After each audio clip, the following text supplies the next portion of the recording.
ಒಂದೇ ಒಂದು ನಿಮಿಷದಲ್ಲಿ ಒಂದು ಸಾಧನೆ ಹೇಳಿಬಿಡ್ತೇನೆ. ಪ್ರತಿ ವರ್ಷ ಇಲ್ಕಲ್ನಲ್ಲಿ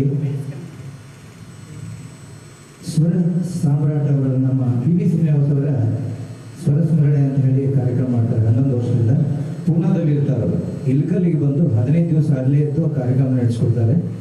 ಅದಕ್ಕೆ ಒಂದು 2 ತಿಂಗಳ ಮುಂಚೆನೇ ಒಂದು ಲಿಸ್ಟ್ ಕೊಟ್ಟಿರ್ತಾರೆ 22 ಹಾಡಿದ್ದು. ಅದಕ್ಕೆ ಎಡಿಟಿಂಗ್ ಮಾಡಿಕೊಡ್ತಾನೆ ಅಂತ ಹಾಡುವರು ಇಲ್ಕಲ್ ಕಲಾವಿದರು ಎಡಿಟಿಂಗ್ ಮಾಡಿಕೊಡ್ತಾನೆ. ಆ ವರ್ಷ ನಾವು ಮೊದಲನೇ ವರ್ಷ ಏನು ಹೋಗಿದ್ವಿ, ಈ ಮೊನ್ನೆ ಆಗಿದ್ದು 13ನೇ ವರ್ಷ ಏಪ್ರಿಲ್ನಲ್ಲಿ ಮಾಡ್ತಾ ಇರೋದನ್ನ. ನಾವು 7ನೇ ವರ್ಷದಿಂದ ನಾವು ಇದನ್ನು ಕರ್ಕೊಂಡು ಹೋಗ್ತಾ ಇದ್ದೀವಿ.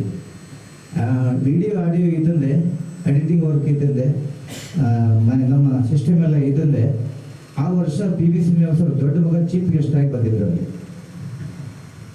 ಇದಕ್ಕಿಂತ ಮುಂಚೆ 6 ವರ್ಷ ಅವ್ರು ಏನು ಮಾಡಿದ್ರು, ವಿಡಿಯೋ ಎಲ್ಲಿಂದ ಮಾಡಿಸೋದು, ಎಡಿಟಿಂಗ್ ಎಲ್ಲಿಂದ ಮಾಡಿಸೋದು, ಆಮೇಲೆ ಸೌಂಡ್ ಬೇರೆ ಕಡೆಯಿಂದ LED ಇರುತ್ತೆ. ದೊಡ್ಡ ಸಿನಿಮಾಗೆ ಬೇಕಾದ ಸಿನಿಮಾ ಥಿಯೇಟರ್ ಅಷ್ಟು ದೊಡ್ಡ LED ಇರುತ್ತೆ. ಅದರಲ್ಲಿ ಹಾಡಿನ ದೃಶ್ಯ ಬರ್ತಾ ಇರ್ತದೆ, ಮುಂದೆ ಕಲಾವಿದರು ಹಾಡ್ತಾ ಇರ್ತಾರೆ. ಆ ಹಾಡಿಗೆ ಆ ದೃಶ್ಯಕ್ಕೆ ಮ್ಯಾಚ್ ಆಗೋ ಕೆಲಸ ಈತ ಮಾಡಿಕೊಡ್ತಾರೆ. ಆವಾಗ ಕಾರ್ಯಕ್ರಮ ಮುಗಿದ ಮೇಲೆ ಇದನ್ನ ಇದೇ ಥರ ಎತ್ತಿ ವೇದಿಕೆ ಮೇಲೆ ಕರ್ಕೊಂಡೋಗಿ ತಲೆ ಮೇಲೆ ಪುಟ್ಟೆಗಟ್ಟಲ ಹೂವು ಸೊರಗಿದ್ರು.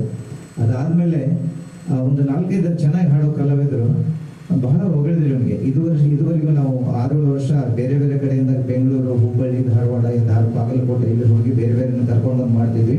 ಆದರೆ ಇಷ್ಟು ಸುಂದರವಾಗಿ ಅಚ್ಚುಕಟ್ಟಾಗಿ ಬಹಳ ನೀಟಾಗಿ ಆಗಿರೋದು ಸಂತೋಷ. ನಮಗೆ ಒಂದೇ ಕಡೆ ಸಿಕ್ಕಿದ್ದು ಬಂಗಾರದ ನಿಧಿ ಸಿಕ್ಕಂಗಾಗಿದೆ ಅಂತ ಹೇಳಿ ವರ್ಣನೆ ಮಾಡಿದ್ರು.